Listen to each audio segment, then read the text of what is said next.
Hello everyone. Right, back with another little video. This is a video to answer a question from Josh Triffitt. The question is, how do you deal with an army of Felbeasts, and how do you deal with a horde with a Shade and a Shadow Lord in? Okay, for those people who aren't interested in my opinion, they just want facts, then this video isn't for you. This is just an opinionated video, so please, just bear with us on this one. It's not the usual style I want to go through, but it's a question and I'll answer it. Okay, so Felbeasts, glass hammers. Simple as that, they are glass hammers. A goblin can take out a ring raid on a Felbeast. Siege engines can definitely take out Felbeasts, as Sam Page introduced me to one of his siege engines. They're quite nasty. Magic, transfix, immobilize, banishment from Gladriel, all of these things. Bad dice rolls.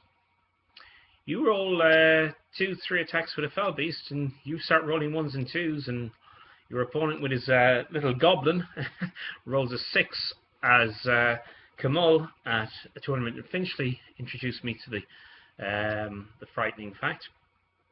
What you got to do, you just got to pick your fights when you playing with Felbeasts. You've got to make sure you lure your opponent's Felbeasts into a situation where perhaps you can heroic move into them, where you can pepper them with bow, fire, where you can combat them with a better monster or something like that. That's an individual Felbeast. A couple of Felbeasts, well, that's a bit more difficult. It depends on really the sort of Felbeast you're going to be up against. If the Dwimmerlake's on the table, if the Dwimmerlake is on the table, you don't want to be dealing using might, because the Dwimmerlake may well just suck your might up and be done. Couple of healthy heroes, that's a possibility. Hordes, swamp them. But one thing we're forgetting, guys, the Hobbit game isn't like other war games, tabletop war games that, for instance, I'm familiar with, like Warhammer Fantasy Battle. The Hobbit is fundamentally based on scenarios. So you outplay your opponent, no matter whether they have monsters, Felbeasts, hordes, whatever. You just outplay them. You look at what the objectives are, you keep your mind on the objective, and you strategize. You lure your opponent off into different areas of the table, offering little tidbits and saying, come kill me here. You plow straight to the objective. You do whatever it takes to ensure that at the end of the time frame, the end of the game, when the conditions are met, even if your army is decimated and you're down to 25%, you win the game because you have the objectives, because you have more objectives than your opponent. That's the key way how to defeat Felbeasts or any other monsters or anything that you think is, I can't win this. Well, you can't win a game if it's head on. To the death, that's going to be a difficult one. Lords of Battle can be another difficult one. But Reconnoiter and some of the other scenarios, yeah, just strategize. Think what the objective is. Shed a tear for every one of your models that gets hurled, rendered, smashed to bits by the like.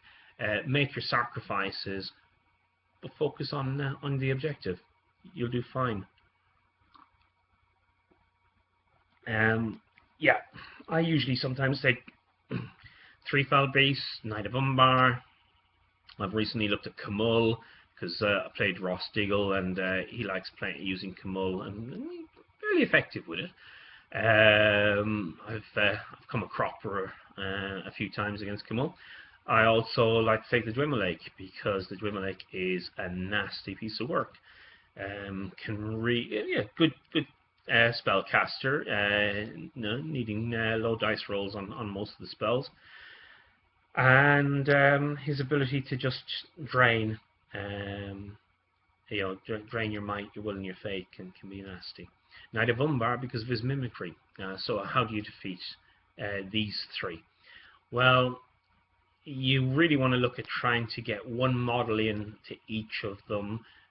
Other than the Knight of Umbar, you'll start, chipping away at the will of the Dwimmerlake and potentially Camul, who can get will back for every wound he causes. Yeah, you want to look at that. Knight of Umbar, send a low level model, a basic troop, infantry troop model or whatever, in against him. At the start of the fight phase, if the Knight of Umbar calls mimicry, he has to do it at the very start of the fight phase, and then look at trying to get heroic action, heroic combat, get one of your heroes or a group of heroes in a model into the Knight of Umbar. Because at the start of the fight phase he's got to declare his mimicry, he won't be able to mimic the heroes that come in against him because he's already been up against a single model. Shadow Lord, well, Shadow Lord and the Shade. I've only come across the Shade once, again, against Ross Diggle. He had Dwimmerlake, the Shade, Badur, and the Tainted. A nasty combination against my Isengard army. The Shade is horrible. Just reduces your dice roll when you roll to hit. So your 6s become 5s. You've really got to have a higher fight value, which luckily my Isengard troops did against his orcs and tracker orcs. So that was okay. But Shade is nasty. Defense 8, fight 1, 3 wounds. So you've got to chip away at that. If he keeps it surrounded and protected, which in this case Ross did, and he also had some banners in there, which it just, really good synergy. Difficult to play against, but you just chip away at what you do. At the same time, you watch out for the objectives. Okay, I haven't really answered that question, Josh, very well. I do apologize. I think the key thing with the Shadow Lord and the Shade is Shadow Lord's of no use, really, if you've got no archers to put up against him. So he only just affects the 6 inches around him, I believe. So yeah, that should be okay. The Shade, it's a difficult one. Just try and put in your higher fight values against the troops near the Shade, and hopefully plow through to get him. Fell Beasts, the scenario just comes down to scenario. 3 Fell Beasts on a table, you go up against Reconnoiter, sacrifice, get those troops off. Let's look at the point values. They'll get 3 for killing your general, they'll get 3 for breaking you, that's 6, and they'll get 3 for going off the table, so that's 9. You need to focus on getting 9+ models off the table to win the game. Plus you have the option of possibly getting points on their general, if not killing him. Breaking, no, you're not going to break them. You'll destroy them before you break them. So yeah, a whole ground, just keep back. You'll obviously possibly have a larger army, keep well back, and then last turn just plow onto that objective, and you'll outnumber them no matter what they're doing to you.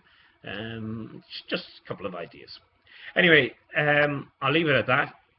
Cheers, Josh, for the question. Look forward to more questions. And yeah, guys, please just send the questions in. I like doing the research. I like doing the work, because the key thing for me is that I learn myself. And every time I go to a tournament, every time I play a game, every time I pick up the rulebook, I'm learning and more stuff. Am I a rules lawyer? No. Am I interested in knowing the rules? Yeah.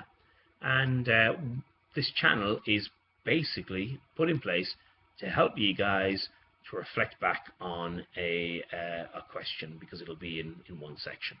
My next video is going to be about that. It's going to be about the Facebook forum, and it's going to pick up on a question that I put in, and it's going to just kind of archive it in this.